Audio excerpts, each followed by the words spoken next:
नमस्ते साथियों।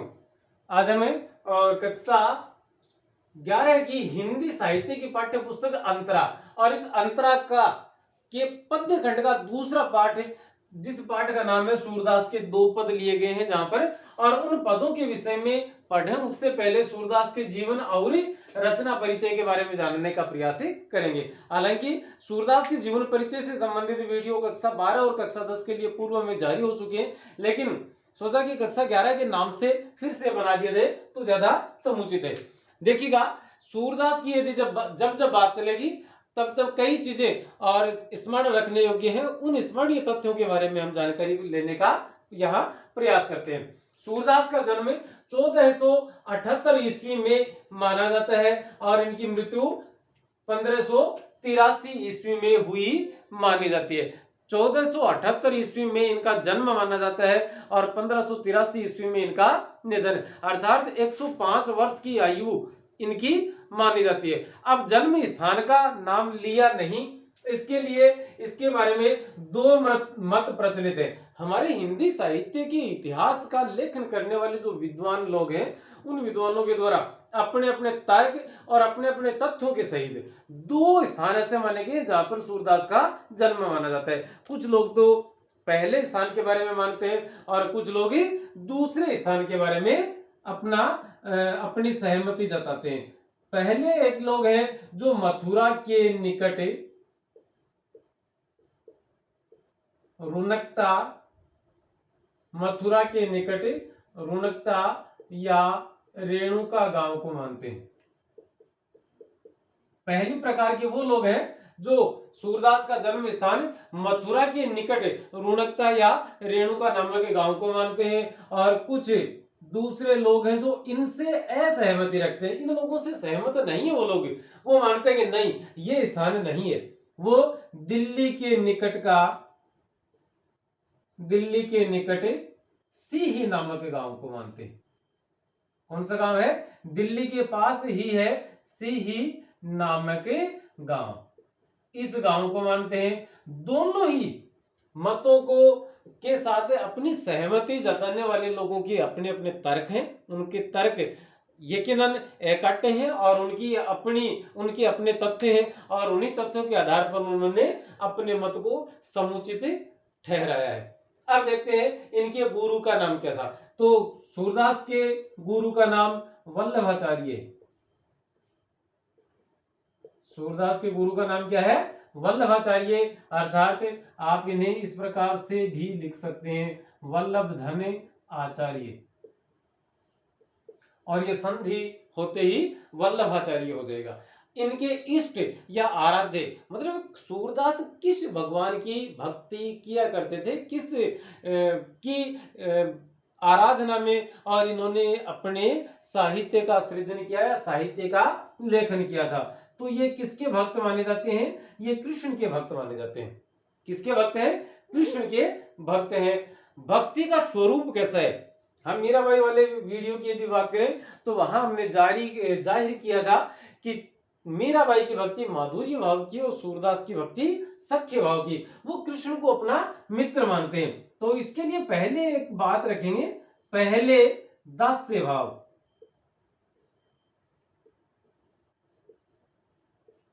पहले इनकी भक्ति किस प्रकार की थी? दास्य भाव की। लेकिन अपने इन गुरुजी से मिलने के पश्चात,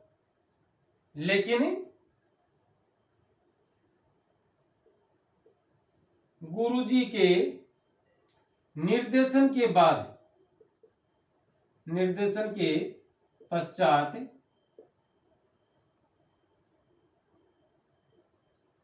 सख्य भाव की भक्ति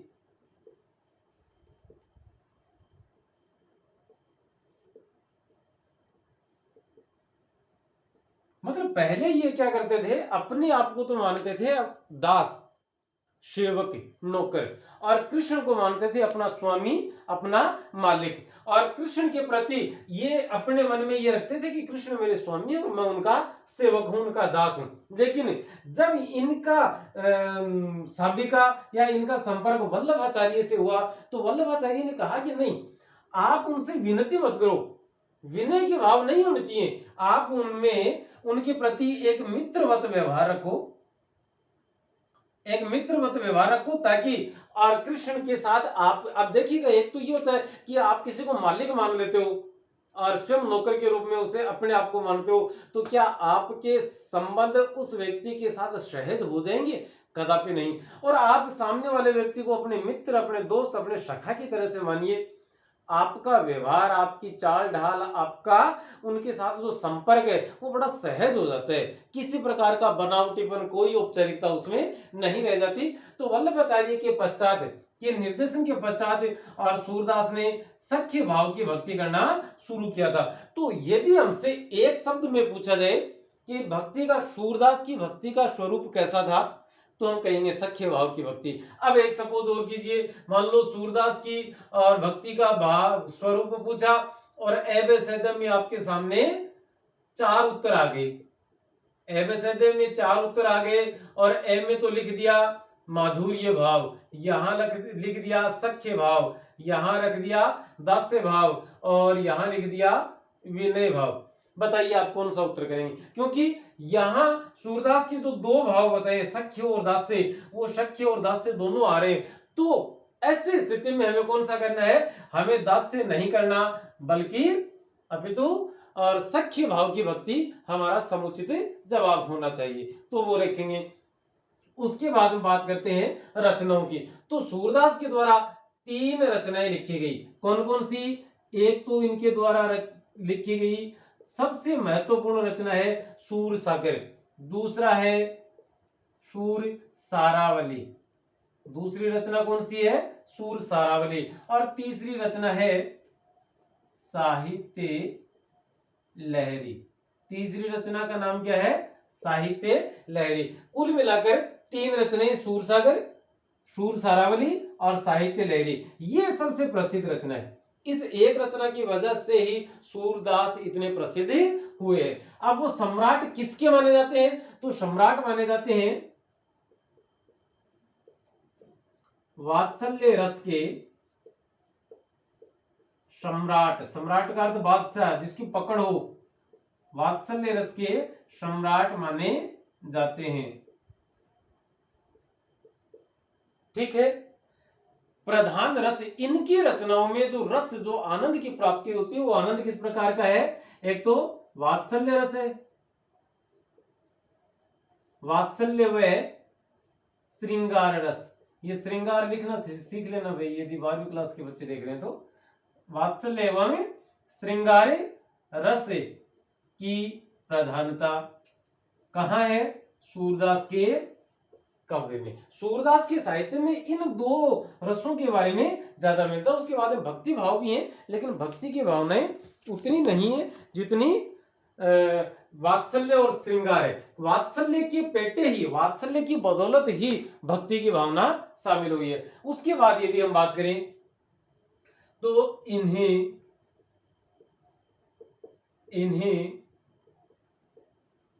पुष्टि मार्ग का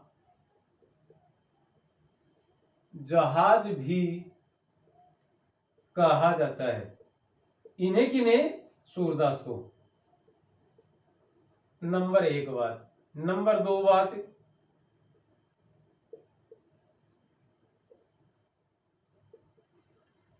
नहीं ऐसे लिखते हैं, माना जाता है कि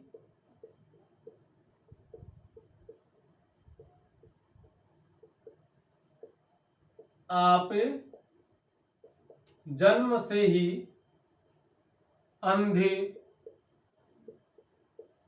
और अंधे को मैं यहां लिखूंगा नेत्रहीन, आंखें नहीं थी, दिखाई नहीं देता था, अंधे थे। लेकिन आपने मारवाड़ी में, राजस्थानी में एक बात है कि बेटा आंखों को अंधो चाल जा, ये कौन दो इो हृदय, हृदय का अंधा नहीं होना चाहिए। तो ये हृदय के अंधे नहीं थे। यदि हृदय का अंधा होता, मन के अंधे होते, तो कृष्ण के बारे में जो वात्सल्य परक इनकी रचनाएं हैं वो कदापि नहीं आ पाती। कोई आंखों वाला व्यक्ति ऐसा वर्णन नहीं कर सकता जैसा और इन्होंने किया है। एक चीज और छूट रही है, हाँ एक चीज छूट रही है, इनकी काव्य भाषा। ये बहुत ही महत्वपूर्ण पॉइंट है आपके इसके परिचय में। नेत्रहीन थे, एक ये चीज होगी। एक माना जाता है हिंदी साहित्य रूपी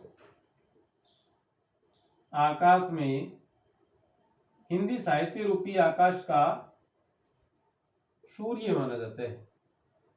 का नहीं, के सॉरी, के सूर्य माने जाते हैं। सूरदास को क्या माना जाता है? हिंदी साहित्य का यदि कोई आसमान हो और उस आसमान में यदि सूरदास हैं तो सूरदास उस सूर्य के समान है।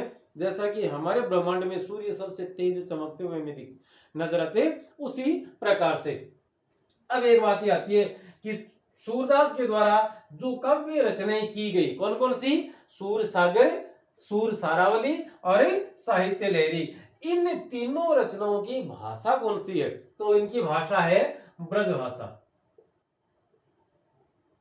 इन्होंने अपनी रचनाएं कौन सी भाषा में लिखी है? ब्रज भाषा में। यह सबसे महत्वपूर्ण तथ्य माना जाना चाहिए। सबसे महत्वपूर्ण बातें यही है कि इनका जन्म, इनकी मृत्यु, जन्म स्थान, उसके बाद गुरु, उसके बाद में इनके इष्ट, आराध्य, भक्ति का स्वरूप, रचनाएं, सम्राट किसका माना जाता है, प्रधान रस कौन सा है, और इनकी काव्य भाषा क्या है। उसके बाद इन्हें पुष्ट मार्ग का जहाज भी कहा जाता है। और ये जहाज किसने कहा था इन्हें? विट्ठलाचार्य ने। विट्ठलाचार्य कौन थे? इन्हें वल्लभाचार्य के बेटे थे। और एक चीज और यहां आप नोट कर सकते हैं, सॉरी वो आगे पुष्टि मार्ग का जहाज वाली बात थी, वो यहां आ चुकी। पुष्टि मार्ग का जहाज किसने कहा था? वल्लभ विट्ठलाचार्य ने। कब?